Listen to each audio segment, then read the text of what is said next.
पहले तो शो के बारे में थोड़ा कुछ बताइए, किस तरह का शो होने वाला है ये सबसे पहले तो। ये बेसिकली आज की रात है ज़िंदगी। ये शो ऐसा है कि सॉरी कैमरा का। कैमरा में बोलिए। जी जी सर। ये शो में बेसिकली एक we are celebrating people who have done something great in life. जिन लोगों ने वो आम आदमी जो जिन्होंने बहुत कुछ अच्छा किया है समाज के लिए, कुछ लोगों के लिए, तो ये शो उनको सेलिब्रेट कर रहा है।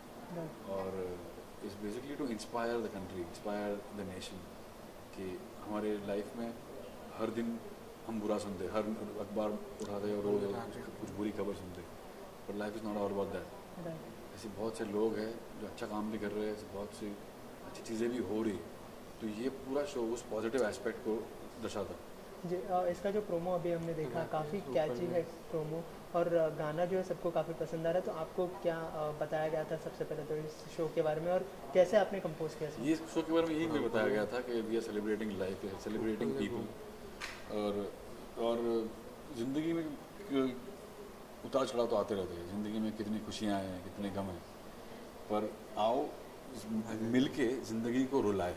जैसे कि वर्ड शब्द लिखे गए, कौशल ने लिखे, उसी थीम को, यही थीम है कि हम ज़िंदगी ने हमको खुशियाँ भी दी है, बहुत से गम भी दिए, पर अब हम ज़िंदगी को हंसाए और ज़िंदगी को रुलाए।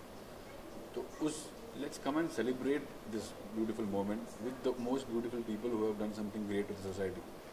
तो उसी थीम को दिमाग में रख के बच्चन साहब जी और मैंने साथ में मिलके we have created this anthem which is आज की रात है ज़िंदगी।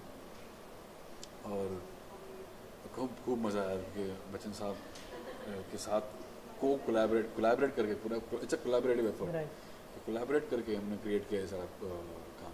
जी ये आइडिया किसका था कि बच्चन साहब को इस प्रोमो के लिए अपनी आवाज़ देनी चाहिए, किसका आइडिया था? उन्हीं का था, और उन्हीं का था, बिकॉज हम तो वो तो it was given, because Bachchan साहब बहुत ही खूबसूरत सिंगर है।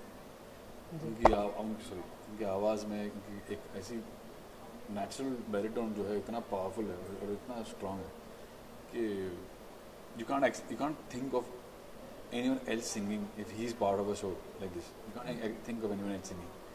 तो वो बहुत ही, क्या कहते हैं, बस गिवन, मतलब नेचुरल था कि ये तो बच्चन साहब को ही गाना है, और वो बच्चन साहब ही गाने वाले थे, और उनके लिए उनके ही हिसाब से बनाया जा रहा था। मैंने पूरा कॉम्पोजिशन, और हमने पूरा कॉम्पोजिशन जो क्रिएट किया उनके कंफर्ट जोन के हिसाब से क्रिएट किया। कौशल के साथ काम करने का एक्सपीरियंस कैसा था? वो लिरिसिस्ट है अच्छी, तो उनके साथ काम कैसे किया और कैसे कोलैबोरेट हुआ उनके साथ? उनके साथ तो हमेशा से काम कर मैं किया हूँ। I have collaborated with her in Ishaqzaade, फिर कोक स्टूडियो में किया है हमने एक फिल्म की है हाल ही में साथ में। तो एक वैसे घर का माहौल था, एक फ्रेंडली एटमॉस्फेयर था। तो जब उनका नाम का जिक्र हुआ कि उनका, कि हम इस शो के लिए जब कौशल साहब को कौशल जी को यूज़ कर रहे हैं, कौशल साहब, बच्चन साहब बोल के कौशल साहब, सॉरी, तो कौशल जी को यूज़ कर रहे हैं, तो मैं तो खुशी से पूरा नहीं समाया। मतलब बहुत अच्छी बात है यार, तो मज़ा आएगा और मज़ा आएगा काम करने में।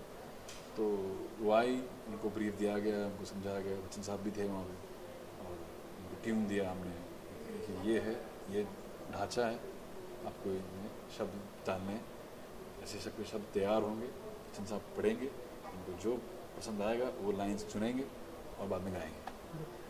2 लाइनें अगर आप गुनगुना दें ऑडियंस के लिए। मैं क्या से ये गाना, क्योंकि कई सारे फैंस हैं आपके जो आपके आवाज़ के भी फ़ैन हैं, तो 2 लाइनें अगर आपकी आवाज़ में हो जाए तो। जिंदगी में कितनी है खुशियाँ, जिंदगी में गम भी है कम क्या, मिल के गमों को रुलाए, आओ जिंदगी को हंसाए, तुम अपने दिल की सुनो कुछ, हम अपने दिल की सुनाए, मिल के गमों को रुलाए, आओ जिंदगी को हंसाए। आज की रात है जिंदगी। जी शानदार का जो सबसे गाना है सबको काफ़ी पसंद आ रहा है, म्यूज़िक खास करके आपने दिया है शानदार का, सबको काफ़ी पसंद आया। तो क्या कहना चाहेंगे, कितनी खुशी है शानदार का म्यूज़िक जो है सबके बीच जा चुका है और हिट हो चुका है, तो उसके लिए क्या कहना चाहेंगे आप? कैसी फीलिंग है? फीलिंग तो बहुत खूबसूरत है। अच्छा रहता है कि आप अपना सब बेस्ट फुट फॉरवर्ड रखते हो और काम अपना अगर लोगों तक पहुंचाते हो, और लोगों तक पहुंचता भी है और पसंद भी आता है लोगों को। उससे better that's what we live for, that's what we thrive for, उसके लिए काम करते हैं। तो बहुत खुशी हुई है कि शानदार का म्यूज़िक पहुंचा है लोगों तक, और काफ़ी लोगों ने पसंद किया है। गुलाबो काफ़ी पसंद किया जा रहा है, शानदार पसंद किया जा रहा है, तो मैं बड़ा खुश हूँ, बहुत हैप्पी हूँ। अब 1 हफ्ता है फिल्म के रिलीज़ को। तो मैं जैसे होप कर रहा हूँ कि बस लोगों को फिल्म भी पसंद आए और फिल्म के साथ गानों का और मज़ा आए उनको। ऑडियंस से कुछ कहना चाहेंगे अपने फैन से? कि डेफिनेटली ये शो ज़रूर देखिए 18 अक्टूबर को, आज की रात है ज़िंदगी, क्योंकि you will definitely feel inspired और आपको खुद को ही देख के कुछ अंदर से फील होगा कि हम भी कुछ समाज के लिए, इस देश के लिए अच्छा करें और we aim to make a better world and better future. Thank you so much. Thanks. रुक रहे, चुप रहे अभी। अमिताभ बच्चन भी आ रहे हैं।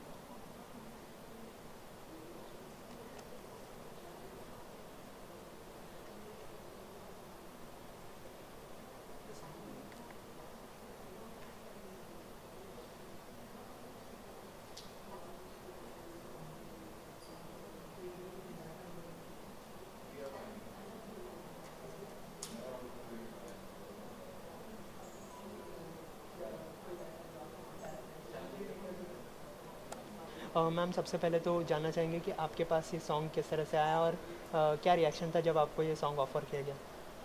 ये मेरी खुशकिस्मती थी कि स्टार प्लस और अमित त्रिवेदी दोनों मेरे पास ये प्रोजेक्ट लेके आए, आज की रात है ज़िंदगी, इसके लिरिक्स लिखने के लिए। और ऑब्वियसली ये मेरे लिए बहुत अच्छा मौका भी था और एक तरह से सौभाग्य की बात भी थी कि it's a big show, Amit ji, star plus और उसके अलावा और अमित त्रिवेदी जिनके साथ मुझे लगता है कि आज भी मैंने अपना बेस्ट काम किया है, इशकज़ादे।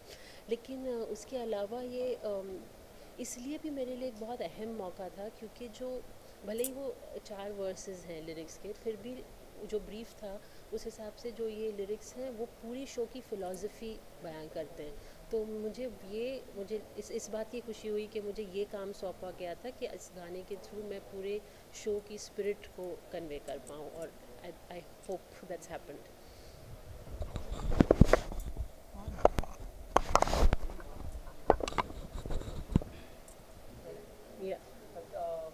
क्या रिएक्शन था बच्चन साहब का जब आपके लिरिक्स उन्होंने देखे, क्योंकि आवाज़ उन्होंने दी है तो जी। उन्होंने पहली बार पढ़े होंगे, तो उनका क्या रिएक्शन था और क्या कॉम्प्लीमेंट मिले उनकी तरफ से आपको? अमित जी का म्यूज़िक में बहुत ही गहरा इन्वॉल्वमेंट था और सब जानते हैं कि वैसे भी वो बहुत म्यूज़िकल हैं और उनको सिर्फ संगीत का गाने के हिसाब से नहीं बल्कि उसके बनने में, उसके बोल में, उसकी हर कॉम्पोजिशन में, इंस्ट्रूमेंट्स में, हर चीज़ में उनका इंटरेस्ट है।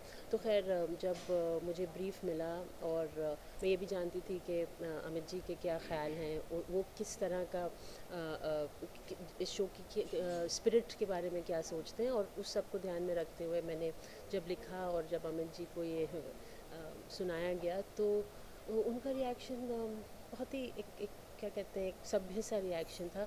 तो मैं यहाँ लेफ़्ट राइट देखने लगी कि क्या हुआ, क्या वो सब कहने लगे परफेक्ट, उनको बहुत अच्छे। तो उन्होंने देखा कि that was the best compliment, that he accepted it exactly the way I presented it to him. I suppose that is why he didn't say anything, because he just loved it and he moved on to the music. He moved on just to sing it. So for me that was great. दो लाइनें कोई जो आपको बहुत पसंद आई हो इस कविता में से? हाँ, अब आप रोक दीजिए 1 मिनट, क्योंकि मुझे अपने खुद के सेलिब्रेटरी स्पिरिट है, celebrating the everyday life of random acts of kindness. तो ये फ़िलासफ़ी गाने में आती है और इसमें 2 पंक्तियाँ हैं जिसमें मुझे लगता है कि मैंने एक तरह से गीता सार को लाने की कोशिश की है। और वो लाइनें ये हैं कि क्या लेके आए थे हम जो ले जाएंगे इस जहाँ से, जो लिया लिया वो यहीं पे, जो दिया वो दिया यहीं पे, आज की रात है ज़िंदगी। अमित त्रिवेदी के साथ आपने पहले भी काम किया है और इस कविता पर काम करने का एक्सपीरियंस कैसा था उनके साथ? I love Amit Trivedi. He is ना सिर्फ वो बहुत ही टैलेंटेड, स्किल्ड, एक बहुत ही पैशनेट म्यूजिशियन है, वो बहुत ही अच्छे इंसान है। आपको वो इजी फील कराते हैं। जब इशकज़ादे मैंने की तो वो बस मेरी दूसरी फिल्म थी, बल्कि उससे पहले मैंने एक ही गाना किया था, लेकिन उन्होंने इतने प्यार से और इतने कंफर्ट लेवल उनके साथ काम करने का इतना अच्छा है कि उसी एक्सपीरियंस के साथ हमने इस प्रोजेक्ट पे भी काम किया।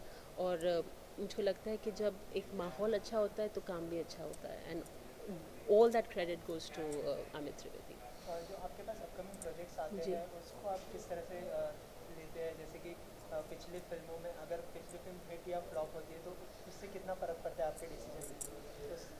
तो मुझे लगता है पिछली फिल्म किसी भी कलाकार की, भले वो कैमरा के आगे हो या पीछे हो, हिट और फ्लॉप का असर हमारी चॉइस पे नहीं पड़ता, जो लोग हमारे पास आते हैं उनकी चॉइस पे पड़ता है। लेकिन I never think about these things. मुझे सबसे ज़्यादा अहम और ज़रूरी बात ये होती है कि लोग कौन है जिनके साथ मैं काम करूँगी, उसके बाद मैं सोचती हूँ क्या करना है, डायलॉग करने हैं कि लिरिक्स करने हैं, ये मुश्किल काम है आसान काम है।